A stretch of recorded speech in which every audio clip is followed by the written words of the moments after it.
اللہ ہی اللہ کیا کرو، دکھ نہ کسی کو دیا کرو، جو دنیا کا مالک ہے نام اسی کا لیا کرو۔ السلام علیکم ورحمۃ اللہ وبرکاتہ۔ ناظرین، استقبال ہے، سواگت ہے آپ کا viral news live studio Jalgaon, Maharashtra, India میں۔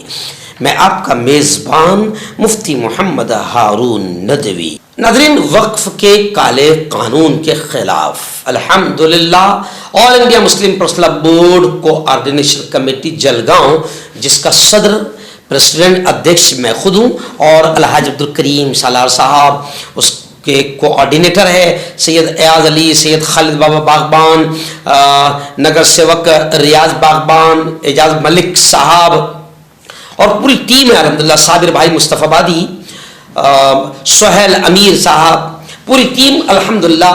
1.5 مہینے سے ہم لوگ جگہ جگہ جا کر وقف کے کالے قانون کے خلاف لوگوں کو سمجھا رہے ہیں، بتا رہے ہیں کہ کس طریقے سے یہ کالا قانون ملک کے خلاف ہے، سنویدھان کے خلاف ہے، اور کس طریقے سے نریندر مودی کی ناپاک نیت ہے ہندو مسلمانوں کو آپس میں لڑانے کی اور اوقاف کی زمینوں پر ناجائز طریقے سے، شیطانی طریقے سے قبضہ کرنے کی۔ تو الحمدللہ گزشتہ کل بھی شہر جلگاؤں کا ایک بڑا ایریا ہے، سلم ایریا کہلاتا ہے، تاماپور میں شہید عبدالحمید چوک پر شام 7:30 بجے سے لے کر رات 10 بجے تک بڑا شاندار پروگرام کوآرڈینیشن کمیٹی جلگاؤں کی جانب سے لیا گیا۔ اس پروگرام میں باقاعدہ ہندو بھائی بھی ساتھ تھے، ایڈوکیٹ وکاس مورے، ایسے ہی مکنجی سپکاڑے، اور اسٹیج پر ہماری کمیٹی کے تمام ذمہ داران موجود تھے، اور سینکڑوں کی تعداد میں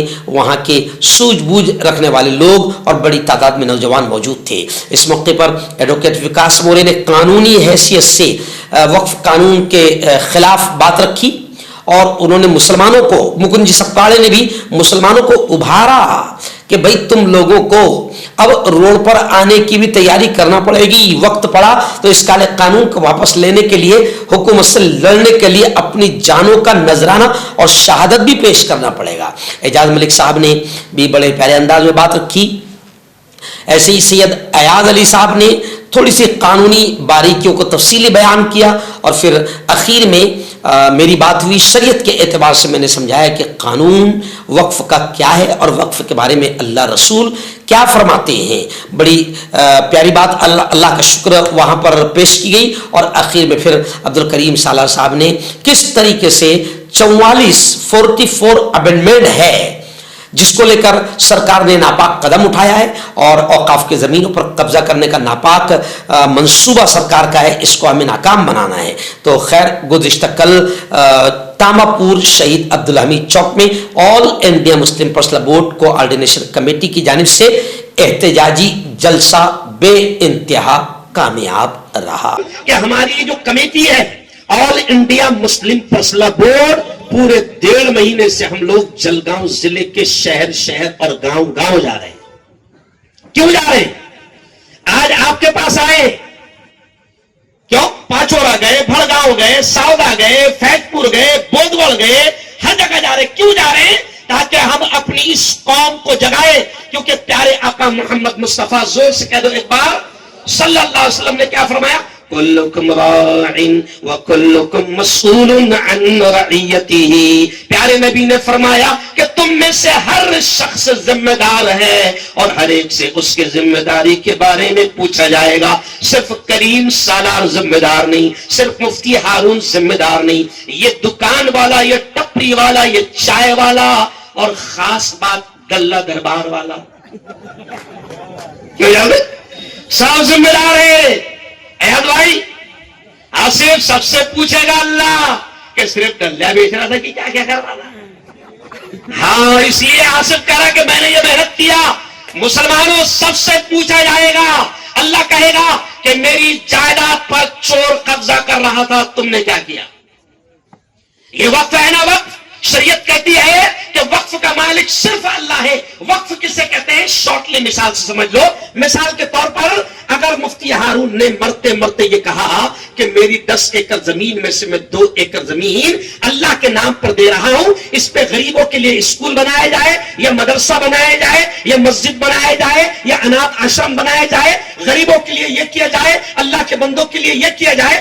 اگر میں نے کہہ دیا کہ یہ 2 ایکڑ زمین میں اللہ کے نام پر دے رہا ہوں, تو کہنے کے بعد اب اس کے ساتھ 12 کے اتارے پر نام لگ جاتا ہے کس کا؟ ارے بولو زور سے, اللہ کا. یہ جو مسجدیں ہیں نا, یہ وقف ہے, یہ قبرستان وقف ہے, یہ عیدگاہ وقف ہے. وہ جو حاجیوں کو چھوڑنے جاتے ہیں نا, ابھی اپن جا رہا گھر کا 1, اب چھوڑنے جائے 50, تو وہ جو حج ہاؤس میں ٹھہرتے ہیں وہ وقف ہے. تو ایسی کئی جائیدادیں مکن بھاؤ, ایسی کئی زمینیں خالد بھائی, ایاز بھائی, ہمارے پرکھوں نے, داماپور والوں, ہمارے پروجوں نے, ہمارے پرکھوں نے ایسی کئی جائیدادیں ہمارے وکاس کے لیے, ہمارے اچھے کے لیے چھوڑ گئے, ہے نا. اب اس پر ان چوروں کی نظر پڑ گئی. اچھا, چور کی نظر کیوں پڑی؟ پٹریا بیچ ڈالا, نہیں سمجھا, ٹرینا زور سے بولو, بیچ ڈالا, سمجھے آپ, پلیٹ فارم بیچ ڈالا, بیچنے کو کچھ بچا نہیں. تو اس کو کیا دیکھ رہا؟ مسلمانوں کی 9 لاکھ ایکڑ زمین جائیداد. لیکن ہم نے کہا, میں نے ناگپور میں کہا, مکن بھائی, میں نے ناگپور میں کیا کہا کہ مودی جی باولے چانے مت کرو, بہت ڈینجر قوم ہے مکن بھاؤ. میں نے مثال دیا, دیکھو مزہ آئے گا. میں نے مثال دیا کہ مودی جی باولے چانے مت کرو, ہم بہت ڈینجر قوم ہیں, اتنے خطرناک ہیں ہم کہ سکی بہن نہ سکا بھائی بھی ایک بلاس گھس گئے نا, تو اللہ کا شکر ہے اس کو چھوڑتے نہیں ہم. نہیں سمجھا؟ ارے بولو بھائی, اتنے بس کرے کہ نہیں, کیوں بکل بھائی. اب دیکھو سال مجھے یاد نہیں آ رہے, ہم ایک جگہ گئے, وہ گاؤں کا نام نہیں لیں گے, جان بوجھ کے نہیں جان بوجھ, ہم ایک گاؤں میں گئے, تو میں نے وہاں یہی مثال لیا, جمعے کے بعد بیان تھا, یہی مثال لیا کہ ہم ایک بلاس اگر بھائی گھس گیا تو چھوڑتے نہیں. تو لوگ بہت ہنس رہے تھے وہاں کے, بہت ہی ہنس رہے. تو میں نے سارا کوئی غلط تو نہیں بول دیا میں نے, زیادہ ہنس رہے لوگ. بعد میں بیان کے بعد بتائے مفتی صاحب زیادہ اس لیے ہنس رہے تھے پورے گاؤں والے, کیونکہ تم نے تو ایک بلاس کی بات کرے, جمعے کے پہلے 4 بھائیوں کا 2 انچ پہ جگہ ہوئے گئے, اب بلائے ان کو سب کو چاروں کو اور کے پولیس کے جم سے, تو اتنے ڈینجر ہے کیا؟ تو اس لیے ہم کہہ رہے ہیں کہ مودی جی زیادہ باولے سالے, ارے بولو مت کرو,